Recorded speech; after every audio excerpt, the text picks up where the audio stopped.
Por muito tempo se discutiu, e imagino que deva existir esse debate hoje também, sobre dose segura, álcool e dose segura. Eu tinha lido recentemente um estudo sobre macacos, que eles procuravam algumas frutas que já estavam mais fermentadas, porque nas frutas tinham álcool. Algumas pessoas defendiam que era por conta do álcool, para eles ficarem doidão. E depois se estudou de novo e viu que não é bem isso. Eles procuram aquilo por outras razões, que eu nem recordo exatamente quais são.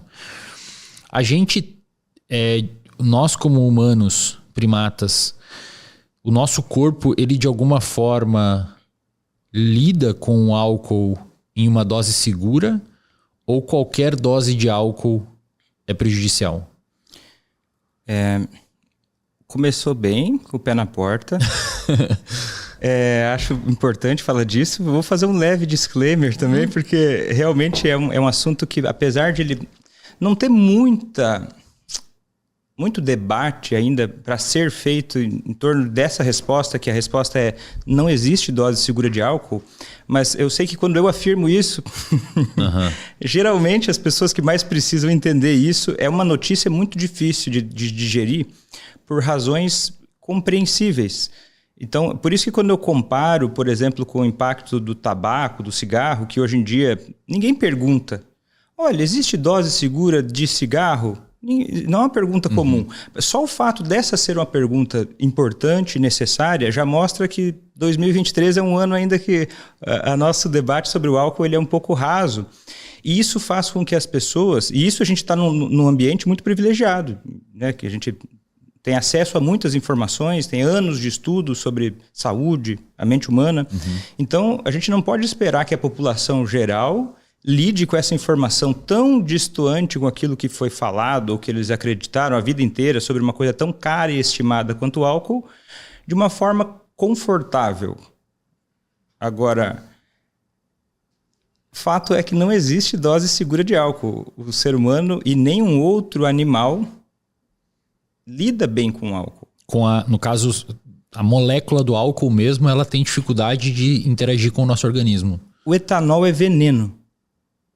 Acho que essa é a palavra melhor. Só que, diferente do que a frase popular diz, a diferença entre o veneno e a dose e o remédio e a dose, para o álcool, a gente não tem dose segura. Claro que quanto maior a dose de álcool, pior. Só que o álcool é uma substância carcinogênica do tipo mais intenso que existe. E a principal relação de álcool e câncer, a maior frequência e proporção, é em doses baixas a moderadas. Principalmente para mulheres, mas para homens também. É muito notório, e qualquer um que já tenha tido a oportunidade, de alguma forma, de visitar um hospital de câncer. Por acaso, eu fiz medicina numa faculdade em que era muito frequente esse estágio no hospital de câncer. Você vai encontrar pacientes com câncer muito frequente de estômago, esôfago, boca, laringe, intestino, mama, que são cânceres todos fortemente associados ao álcool. Desde uma dose moderada, e a maior parte dos cânceres são associados ao consumo leve a moderado de álcool. Agora, às vezes as pessoas querem que isso seja omitido, porque incomoda. Incomoda, beleza. Agora, eu não estou falando porque incomoda por conta da narrativa da indústria do álcool, que ao longo de muitos anos traz para quem está ouvindo isso aqui uma ideia de que quando eu ataco o álcool, eu estou atacando a liberdade individual. Mas que liberdade individual é essa que eu decido aquilo que eu vou fazer sem ter ideia da consequência? Então, e é muito interessante porque na minha concepção a liberdade exige conhecimento a respeito daquilo que você vai fazer. Se não é manipulação, né? Se não é o acaso ou é manipulação. Né? Vou jogar um dado. Eu escolho jogar ou não jogar um dado. Agora, quando eu escolho, eu vou fazer uso de álcool ou não. E daí as pessoas dizem, todo mundo sabe que o álcool faz mal. Coloca nos comentários quem nunca ouviu falar que não existe dose segura de álcool. Quantos médicos muitas vezes falam, até hoje, que o vinho faz bem para o coração? Ou uma besteira ainda maior, que tudo bem, fulano, se você tomar cerveja ao invés de vinho ou vodka, E, de novo, a gente está só começando a conversa e eu só estou dizendo que... só respondendo a pergunta. Não existe dose segura de álcool. A dose segura de álcool é 0 para o ser humano ou qualquer outro animal. Principalmente falando de câncer, que é o menor dos problemas que o álcool causa. Aí é uma opinião pessoal e técnica.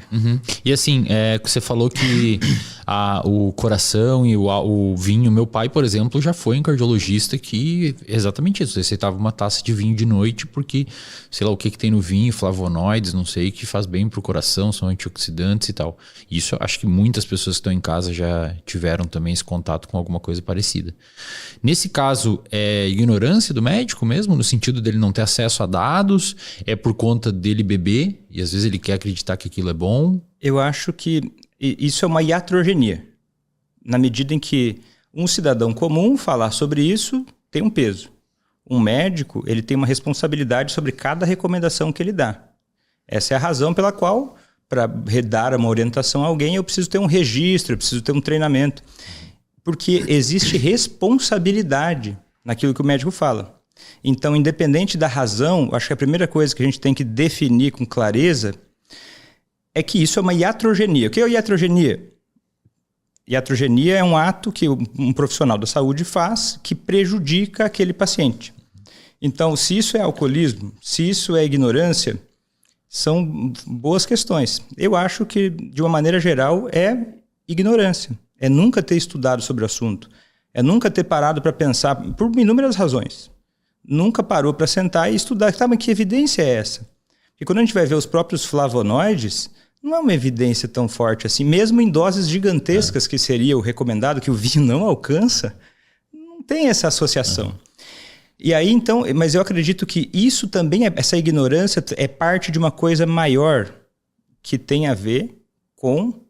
E aí, alguns podem pensar que é conspiracionista, mas eu peço só que fique até o final para entender de onde vem esse raciocínio, que é um pouco chocante, mas é porque é meio chocante, que existe toda uma questão cultural arquitetada, artificial, para que a ideia do álcool seja vista como segura, como adequada. E o mais chocante é, às vezes, até como benéfica, né? O que é um absoluto...